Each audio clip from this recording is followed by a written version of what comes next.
4.5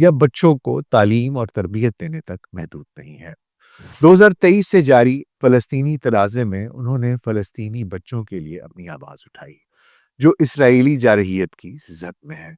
خاص طور پر انہوں نے غزہ کی ایک 3 سالہ بچی راہف محمد کا کیس اجاگر کیا۔ راہف ایک دوہری ایمپیوٹی ہے، یعنی اس کی دونوں ٹانگیں کٹ چکی ہیں۔ کیسے؟ یہ ایک اسرائیلی فضائی حملے میں اس نے اپنی دونوں ٹانگیں کھو دی تھی۔ مس ریچل نے راہف کا انٹرویو دیکھا تو وہ ہسپتال کے بیڈ پر مس ریچل کی ویڈیوز دیکھ رہی تھی اور خوش ہو رہی تھی، ان کے ساتھ، ان کی ویڈیو کے ساتھ گا رہی تھی، کھلکھلا رہی تھی، باوجود اس کے کہ اس نے اپنی دونوں ٹانگیں کھو دی تھی۔ مس ریچل نے یہ دیکھا تو انہوں نے راہف اور اس کی ماں سے رابطہ کیا اور راہف اور اس کی ماں اسرا کو دونوں کو امریکہ آنے کی دعوت دی اور انہیں امریکہ بلا لیا۔ اور پھر مئی 2025 نیو یارک میں راہف اور اسرا کی مس ریچل کے ساتھ ملاقات ہوئی۔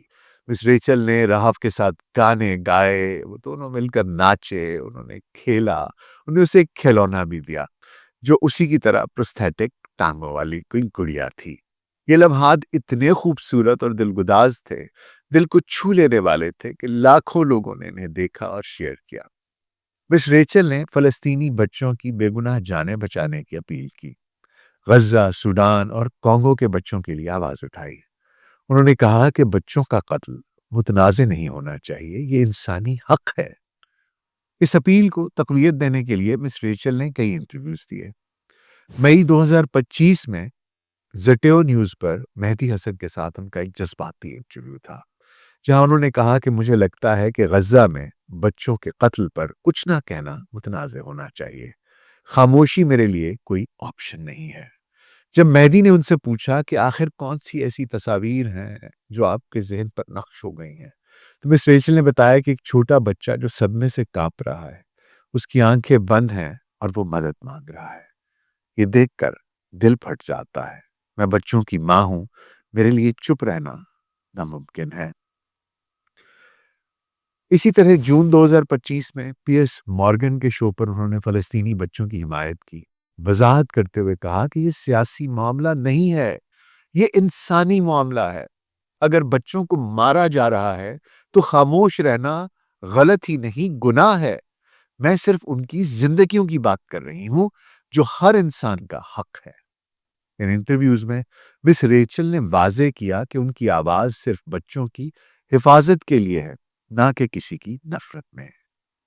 لیکن اس نیک کام کا بدلہ مس ریچل کو دھمکیوں اور ہراسانی کی صورت میں ملا۔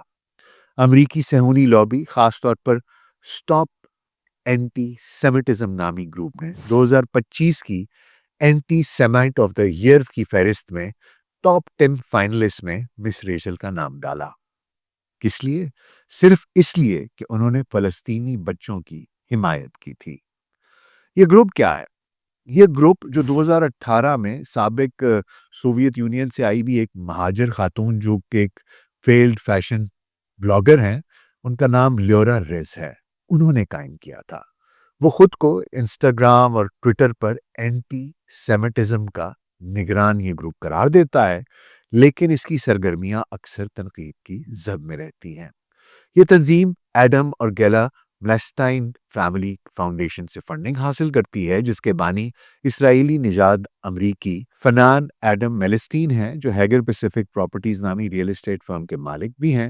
میلسٹین کی فنڈنگ پرو اسرائیل نیٹ ورکس جیسے کہ امپیکٹ فورم فاؤنڈیشن سے جڑی ہوئی ہے، جو اینٹی سیمیٹزم کے خلاف مہم چلاتی ہے اور دعویٰ یہ کرتی ہے کہ وہ امریکہ اور اسرائیل کے تعلقات بہتر بنانے کے لیے کام کرتی ہے، جبکہ ناقدین کا کہنا ہے کہ یہ گروپ دراصل فلسطینی حمایت کو اینٹی سیمیٹک قرار دے کر آوازوں کو دبانے کی کوشش کرتا ہے، جبکہ اس کی بانی خود توہین آمیز مقدمات سے بچنے کے لیے جعلی ایڈریسز استعمال کرنے کے الزام کا سامنا کر چکی ہیں۔ یہاں آپ کو بتاتا چلوں کہ مس ریچل نے راہف کی 3ری سالگرہ منانے کی کوشش کی، اور راہف کی یہ 3ری سالگرہ منانے کے لیے مس ریچل نے نیو یارک میں مختلف ہالز کرائے پر لینے کی کوشش کی۔ 3 ہالز کو انہوں نے ان سے رابطہ کیا، لیکن تینوں نے انکار کر دیا۔ وجہ یہ بتائی کہ راہف فلسطینی ہے، اور اس کے علاوہ مس ریچل کے اوپر تنقید کی گئی کہ وہ فلسطینیوں کی حمایت کرتی ہیں۔ آخر کار ایک ہال مل گیا، وہ مان گئے، راضی ہو گئے، اور راہف کی سالگرہ منائی گئی، جہاں راہف مس ریچل کے ساتھ خوشی سے گاتی رہی، ناچتی رہی۔ ریچل کی فیملی کو اب تنقید کا سامنا ہے، ان پر سوال کیے جا رہے ہیں، ان پر انگلیاں اٹھائی جا رہی ہیں، ان کو اینٹی سیمیٹک قرار دیا جا رہا ہے، ان کو دھمکیاں مل رہی ہیں۔ حالانکہ ان کا پیغام صرف اور صرف اتنا تھا کہ بچوں کی زندگیوں کو بچا لیں، بچوں کو تحفظ فراہم کریں، بچوں کو بغیر کسی وجہ کے ان کے اوپر ظلم نہ کیجیے، ان کی جانیں مت لیجیے۔ اب آپ سوچئے کہ یہ سب کچھ ایک ایسے انسانی بحران کے پس منظر میں ہو رہا ہے جہاں فلسطینی بچوں کی زندگیاں تباہ ہو رہی ہیں اور بین الاقوامی ادارے خاموش ہیں۔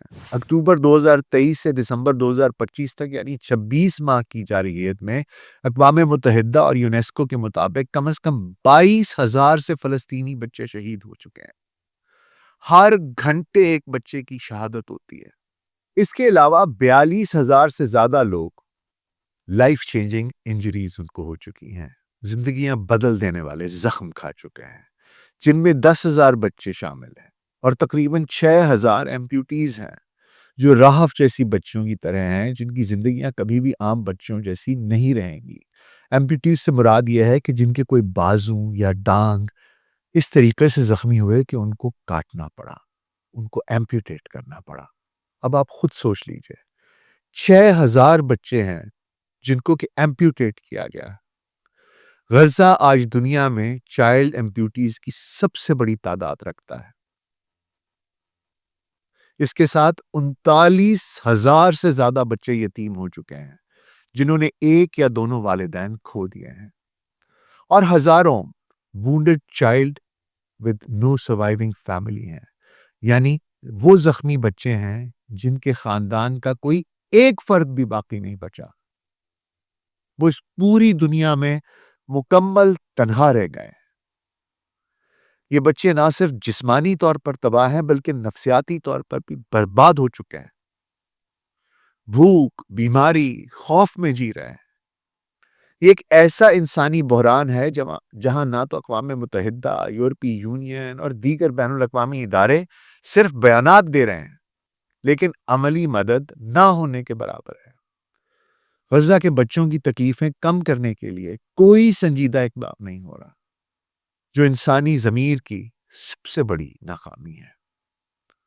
اب ذرا اس صورتحال کا جائزہ لیں تو ایک تلخ حقیقت سامنے آتی ہے۔ کیا ستم ظریفی ہے کہ ایک فلسطینی بچی جیسے کہ راہف، جو پہلے تو بموں میں اپنی ٹانگیں کھو دیتی ہے، پھر امریکہ جیسے روشن خیال ملک میں آتی ہے تو بھی تعصب کا شکار ہوتی ہے، صرف اس لیے کہ اسرائیل چاہتا ہے کہ مغرب فلسطینیوں سے نفرت کرے۔ تو جو کوئی ان کے حقوق کی بات کرتا ہے، ان کو بچانے کی بات کرتا ہے، تو اسے دھمکیاں دی جاتی ہے۔ ایک ماں کو اینٹی سیمیٹک کہا جاتا ہے جو بچوں کی حمایت کر رہی ہے۔ یہ امریکہ اور مغرب جو خود کو روشن خیال اور انسانی حقوق کا علم بردار کہتے ہیں، کیسے فلسطینی بچوں کو نظر انداز کر دیتے ہیں؟ کیا یہ تعصب کی انتہا نہیں، جہاں بچوں کی تکلیف کو سیاسی کھیل بنا دیا جائے؟ کیا ایسے معاشرے جو کمزور بچوں کی آواز دبانے کی حمایت کریں روشن خیال کہلانے کے حقدار ہیں؟